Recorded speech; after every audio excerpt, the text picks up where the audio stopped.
Hi there, Susan McGarry here, and after the last couple of broadcasts, I had an idea to combine a couple of the techniques. The first one was from broadcast 49, where we did the tiny fused glass flowers and slumped them, something like this. And the second one, actually it was two different broadcasts. It was number 54 and 55, and that was doing etching on Dichro. So I thought I would combine the two and make a little leaf that's slumped just like the little tiny flowers were, and then add a little piece of Dichro to the middle. So I'm going to show you how I did that. I start out with some colorful Dichro, and you don't want to use anything that has a lot of black lines in it. You want a pretty solid color, whether it's multicolor or one single color. I preferred this because it had the blues and the greens, sort of like a leaf would, but there's not a lot of black lines in it.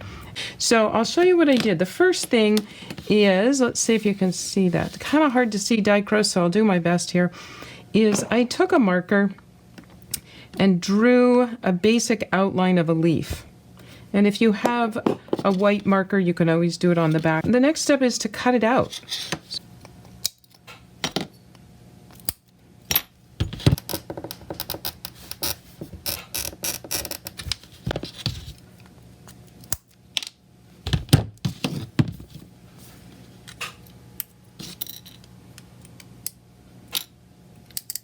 All right, I have a basic shape there. It's pretty close to the shape of the first one there. There we go. Hard to get Dichro on camera. Sorry about that. So what I'm going to do now is just sort of rough up the edges so they're not as smooth. And I do that with my grozing pliers. Just take that little corner right there and sort of nibble away at the edges. It's just giving it a more organic shape on the edges.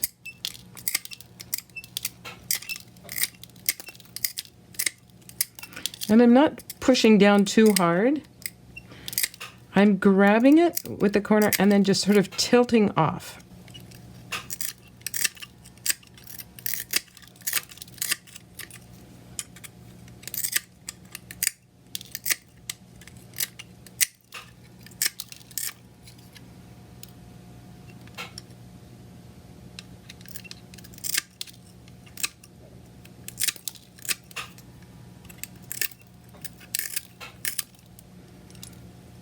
All right, there we have a pretty good leaf shape, and I like those edges. Let's see if you can see the back. That's pretty good. I think I'm going to take a little off of this corner.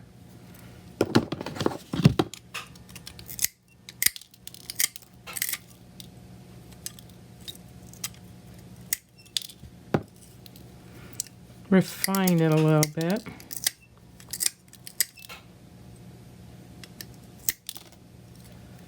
That is a pretty good leaf shape. I like it.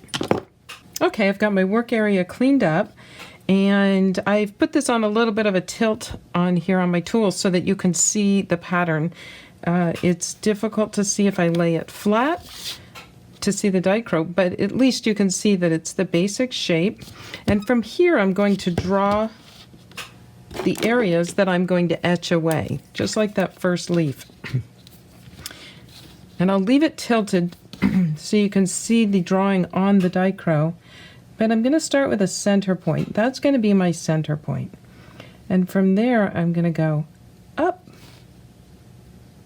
across to this point, across to this point, and two little lines down. Those are going to be my large etching lines. Then I want to do a few small ones. So I'll do maybe 3 on this side and 3 on this side.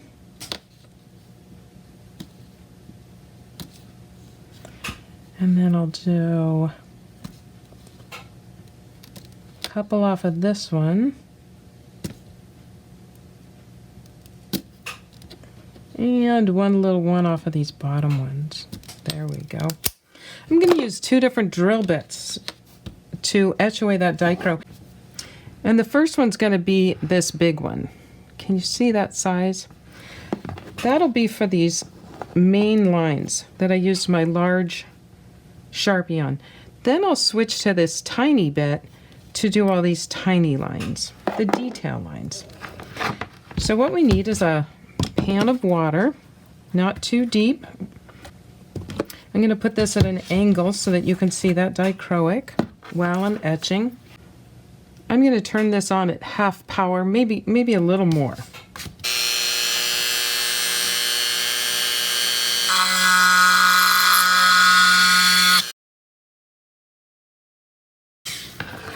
Okay, I've got my big lines etched in. Now I'm going to switch to my little bit for my little lines. Okay, here we go.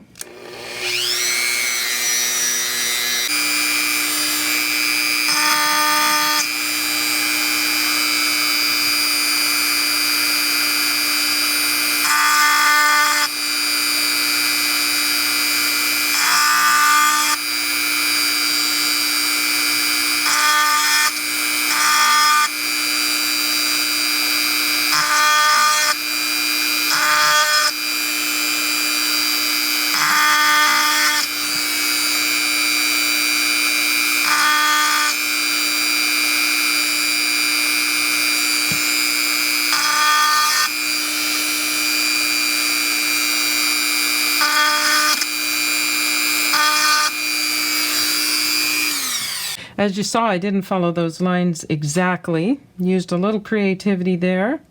But that's it. The piece is ready to fuse now. Okay, the next step is to fuse it just a little bit. And I've got a bunch of little pieces here that I used on the last project. So I would just find something that would suit this little piece. Let's see, maybe this one. There we go. Create a little cushion for it. Little donut. Okay, that one's all ready. I'm going to make another one out of this piece of glass and put it right here.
Okay, this one's ready to etch. I've got all my lines drawn in.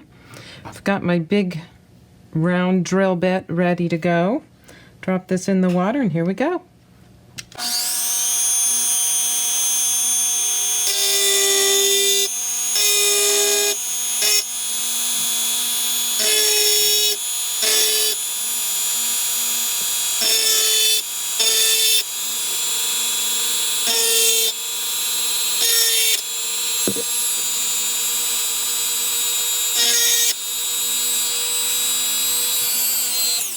Okay, I've got my big lines etched in, and now I'm ready to do the little detail lines, and I've put my small bit on. So here we go.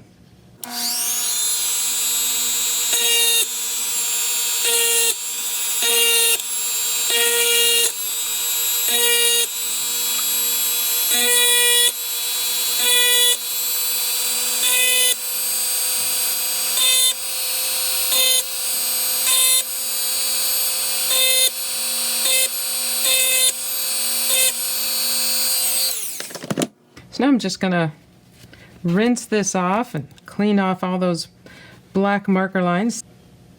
I like them, so let's put them on the board with the other one. This one's ready to go. Take some fiber paper for the other one, make a little donut. And I'm making that donut so that the glass will droop in and create this dimension. Okay, it's been several hours, and these single layers pieces of glass have been fused to a sort of fire polish temperature of 1350, that's Fahrenheit.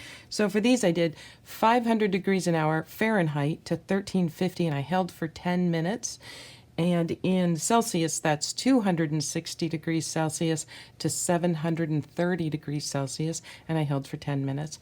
And what that does is get them to slump down into these little rings, so we get some dimension. If you have any sharp edges, you can grind those off, put them right back in the little donuts and fire them again. To fire polish those edges at the same temperatures I just gave you, or you can grind them off and leave the edges sort of matte finished, you know, so it wouldn't be shiny. So you have to make that decision what you want. Now they're ready for embellishments and bails. This is the one that we had yesterday that was already done. For this one I'm going to add a bail and a little embellishment in the middle. Since the bail goes on the back, I'll start with that. I'm going to add just a little bit of E6000, and you can also use a two-part epoxy, something, you know, that cures in 5 or 10 minutes. I add the little bail. For this I'm going to add a little bit of tape just to hold it until it's done gluing. There we go, so you can see what that looks like. And then I'm going to add a little dot of dichro, a little dichro dot to the center of this little leaf. Right there. All right. Now I would let that set. I'll add bails to these and let them all sit for 24 hours. And then I'll take this tape off because I'm going to put all 3 of them with their bails in the oven, and you can do it in your kiln. But I will put them in my oven at 275 degrees for 20 minutes. And that will set the glue, and then just wait for them to cool, and they're ready to wear. And you have some really beautiful pieces. It can be done in a bigger scale, so you can make it into a dish or a bowl, maybe a soap dish. It just has a lot of possibilities. But of course, it's quite easy to make very quick, very beautiful pendants out of it. So I hope you give it a try. Thanks for joining me. Bye, guys. Be cool, honey bunnies.